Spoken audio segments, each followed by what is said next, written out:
The Chilean War of Independence was an armed conflict between pro-independence Chilean criollos seeking political and economic independence from Spain and royalist criollos supporting continued allegiance to the Captaincy General of Chilean membership of the Spanish Empire. Traditionally, the beginning of the war is dated as September 18, 1810. Depending on what terms are used to define its end, it lasted until 1821, when royalist forces were expelled from mainland Chile, or until 1826, when the last Spanish troops surrendered and the Chiloé archipelago was incorporated to the Chilean Republic. A Declaration of Independence was officially issued by Chile on February 12, 1818 and formally recognized by Spain in 1844, when full diplomatic relations were established. The Chilean War of Independence was part of the more aroused Spanish-American Wars of Independence. Independence did not have unanimous support among Chileans, who were divided between independentists and royalists. What started as a political movement among the elites against the colonial power, ended as a full-fledged civil war. Traditionally, the process is divided into three stages. The Patria Vieja, 1810–1814, the Reconquista, 1814–1817, and the Patria Nueva, 1817–1823. Background. At the start of 1808, the Captaincy General of Chile, one of the smallest and poorest colonies in the Spanish Empire, was under the administration of Luis Muñoz de Guzmán, an able, respected and well-liked royal governor. In May 1808, the overthrow of Charles IV and Ferdinand VII, their replacement by Joseph Bonaparte, and the start of the Peninsular War plunged the empire into a state of agitation. In the meantime, Chile was facing its own internal political problems. Governor Guzmán had suddenly died in February of that year and the crown had not been able to appoint a new governor before the invasion. After a brief interim regency by Juan Rodríguez Ballesteros, and according to the succession law in place at the time, the position was laid claim to and assumed by the most senior military commander, who happened to be Brigadier Francisco García Carrasco. García Carrasco took over the post of governor of Chile in April, and in August the news of the Napoleonic invasion of Spain and of the conformation of a supreme central junta to govern the empire in the absence of a legitimate king reached the country. In the meantime, Charlotte Joaquina, sister of Ferdinand and wife of the King of Portugal, who was living in Brazil, also made attempts to obtain the administration of the Spanish dominions in Latin America. Since her father and brother were being held prisoners in France, she regarded herself as the heiress of her captured family. Allegedly, among her plan was to send armies to occupy Buenos Aires and northern Argentina and to style herself as Queen of La Plata. Brigadier García Carrasco was a man of crude and authoritarian manners, who managed in a very short time to alienate the Criollo elites under his command. Already in Chile, as in most of Latin America, there had been some independence agitation, but minimal and concentrated in the very ineffectual conspiracy of the Tres Antonios back in 1781. The majority of the people were fervent royalists, but were divided into two groups: those who favored the status quo and the divine right of Ferdinand VII, and those who wanted to proclaim Charlotte Joaquina as queen. A third group was composed of those who proposed the replacement of the Spanish authorities with a local junta of notable citizens, which would conform a provisional government to rule in the absence of the king in an independent Spain. In 1809, Governor García Carrasco himself was implicated in a flagrant case of corruption that managed to destroy whatever remnants of moral authority he or his office had left. From that moment on, the pressure for his removal began to build. In June 1810, news arrived from Buenos Aires that Napoleon Bonaparte's forces had conquered Andalusia and laid siege to Cadiz. the last redoubt against the French on Spanish soil. Moreover, the Supreme Central Junta, which had governed the empire for the past 2 years, had abolished itself in favor of a regency council. Garcia Carrasco, who was a supporter of the Carlist group, managed to magnify the political problems by taking arbitrary and harsh measures, such as the arrest and deportation to Lima without due process of well-known and socially prominent citizens under simple suspicions of having been sympathetic to the junta idea. Among those arrested were José Antonio de Rojas, Juan Antonio Ovalle and Bernardo de Vera y Pintado. Inspired by the May Revolution in Argentina, the autonomy movement had also propagated through the Criollo elite. They resented the illegal arrests and, together with the news that Cadiz was all that was left of a free Spain, finally solidified in their opposition to the governor. Brigadier Garcia Carrasco was suspended from office and forced to resign on July 16, 1810, to be in turn replaced by the next most senior soldier, Mateo de Toro Zambrano, Count of La Conquista. Even though a legitimate governor, Francisco Javier de Elio, had already been appointed by the Viceroy of Peru, Count Toro Zambrano was, by all standards, a very unorthodox selection. He was a very old man already and moreover a Criollo, as opposed to a peninsular. Immediately after his appointment in July, the juntistas began to lobby him in order to obtain the formation of a junta. In August, the Royal Appeals Court took a public loyalty oath to the Regency Council in front of a massive audience, which put added pressure on the governor to define himself. After vacillating for some time over which party to follow, Toro Zambrano finally agreed to hold an open cabildo meeting in Santiago to discuss the issue. The date was set for September 18, 1810 at 11 a.m. Patria Vieja. First junta. From the very beginning, the juntistas took the political initiative. As soon as the cabildo was called, they were able to place their members in the committee charged with sending the invitations, thus manipulating the attendance lists to their own advantage. At the September 18 session, they grabbed center stage with shouts of "Junta Queremos! Junta Queremos!" Count Toro Zambrano, faced with this very public show of force, acceded to their demands by depositing his ceremonial baton on top of the main table and saying, "Here is the baton. Take it and rule." The government junta of the Kingdom of Chile, also known as the First Junta, was organized with the same powers as a royal governor. Their first measure was to take a loyalty oath to Ferdinand VII as legitimate king. Count Toro Zambrano was elected president, and the rest of the positions were distributed equally among all parties.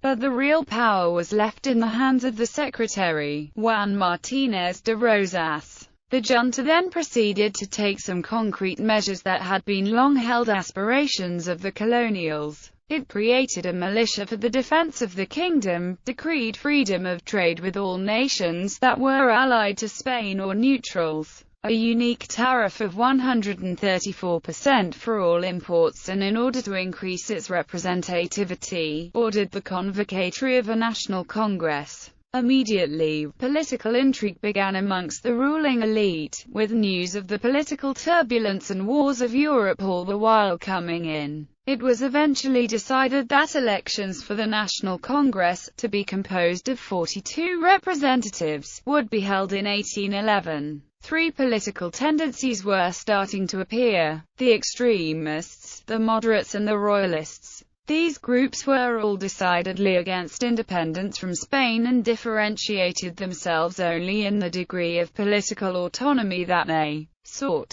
The moderates, under the leadership of José Miguel Infante, were a majority, and wanted a very slow pace of reform since they were afraid that once the king was back in power he would think that they were seeking independence, and would roll back all changes. The extremists were the second most important group, and they advocated a larger degree of freedom from the crown and a faster pace of reforms, stopping just short of full independence. Their leader was Juan Martínez de Rosas. The Royalists were against any reform at all and for the maintenance of the status quo. By March 1811, 36 representatives had already been elected in all major cities with the exception of Santiago and Valparaiso. The great political surprise up to that point had been the results from the other center of power, Concepcion, in which Royalists had defeated the supporters of Juan Martínez de Rosas.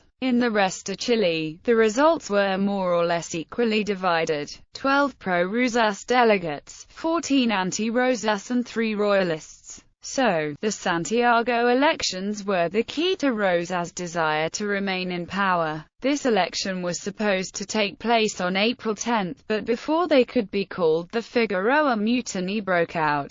On April 1, Royalist Colonel Thomas de Figueroa, considering the notion of elections to be too populist, led a revolt in Santiago. The revolt sputtered, and Figueroa was arrested and summarily executed. The mutiny was successful in that temporarily sabotaged the elections, which had to be delayed. Eventually, however, a national congress was duly elected, and all 6 deputies from Santiago came from the moderate camp. Nonetheless, the mutiny also encouraged a radicalization of political postures. Although moderates, who continued advocating political control of the elites and greater autonomy without a complete rupture from Spain, gained the majority of seats. A vocal minority was formed by extremist revolutionaries who now wanted complete and instant independence from Spain. The Real Audiencia of Chile, a long-standing pillar of Spanish rule, was dissolved for its alleged complicity with the mutiny. The idea of full independence gained momentum for the first time. Carrera dictatorship. During this time, a well-connected young man and a veteran of the Peninsular War, José Miguel Carrera, returned to Chile from Spain. Quickly, he was involved with the intrigues of various extremists who plotted to wrest power from Martínez de Rosas through armed means. After 2 coups, both in the end of 1811, the ambitious Carrera managed to take power, inaugurating a dictatorship. Prominent members of the government were Carrera's brothers Juan José and Luis, as well as Bernardo O'Higgins. Meanwhile, a provisional constitution of 1812 was promulgated with a marked liberal character. An example of this is the stipulation that no order that emanates from outside the territory of Chile will have any effect, and anyone who tries to enforce such an order will be treated as a traitor. Carrera also created patriotic emblems for the Patria Vieja such as the flag, shield, and insignia. Also during his government, the first Chilean newspaper, the La Aurora de Chile, was published under the editorship of Friar Camilo Henriquez. It supported the independence movement. Additionally, Carrera was responsible for bringing the first American consul to Chile. This was important, as it established a direct link between the liberalism and federalism of the United States with the principles of the Chilean independence movement. Finally, he founded the Instituto Nacional de Chile and the National Library of Chile. Both of these prestigious institutions have survived to the present day. Spanish invasions. The triumph of rebellions, both in Chile and Argentina, disquieted the Viceroy of Peru, José Fernando de Rabascal. As a result, in 1813, he sent a military expedition by sea under the command of Antonio Pareja to deal with the situation in Chile, and sent another force by land to attack northern Argentina. The troops landed in Concepcion, where they were received with applause. Pareja then attempted to take Santiago. This effort failed, as did a subsequent inconclusive assault led by Gabino Gainza. However, this was not due to the military performance of Carrera, whose incompetence led to the rise of the moderate O'Higgins,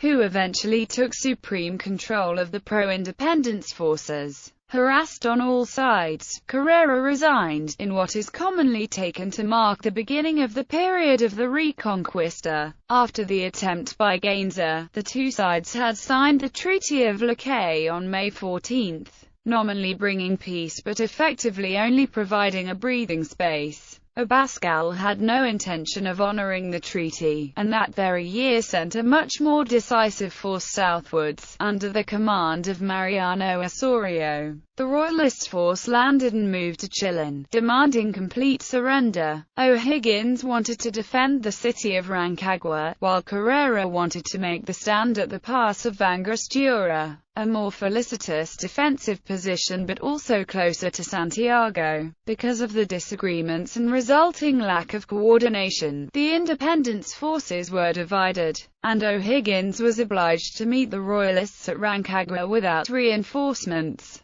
The resulting battle, the disaster of Rancagua, on October 1 and 2 of 1814, was fought fiercely, but ended in stunning defeat for the independence forces, of which only 500 of the original 5,000 survived. A little while later, Osorio entered Santiago and put the rebellion of the Patria Vieja to an end. Reconquista. The Viceroy Abascal confirmed Mariano Osorio as governor of Chile, although a later disagreement between the two would result in Osorio's removal and the installation of Francisco Marco del Ponte as governor in 1815. In any case, the Spanish believed that it was necessary to teach the revolutionaries a good lesson and embarked on a campaign of fierce political persecution, led by the infamous Vicente San Bruno. The patriots found in Santiago, among whom were members of the first junta, were exiled to the Juan Fernandez Islands. Far from pacifying the patriots, these actions served to incite them, and soon even the most moderate concluded that anything short of independence was intolerable.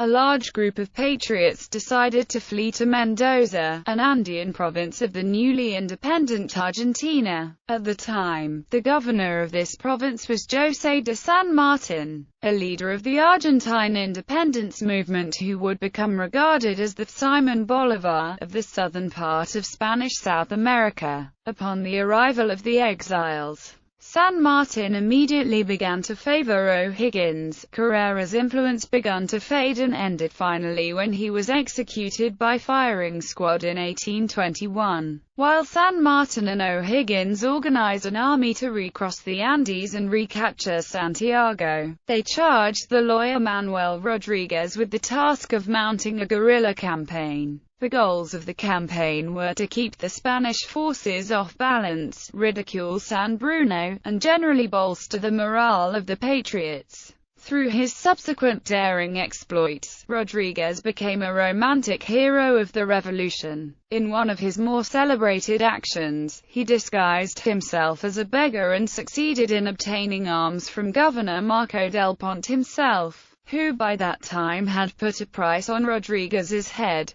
The liberating army of the Andes was prepared by 1817. After a difficult crossing the Andes, Royalist forces led by Rafael Maroto were encountered on the plain of Chacabuco, to the north of Santiago. The resulting Battle of Chacabuco, on February 12, 1817, was a decisive victory for the independence forces. As a result, the patriots re-entered Santiago. San Martín was proclaimed Supreme Director, but he declined the offer and put O'Higgins in the post, where he would remain until 1823. On the first anniversary of the Battle of Chacabuco, O'Higgins formally declared independence.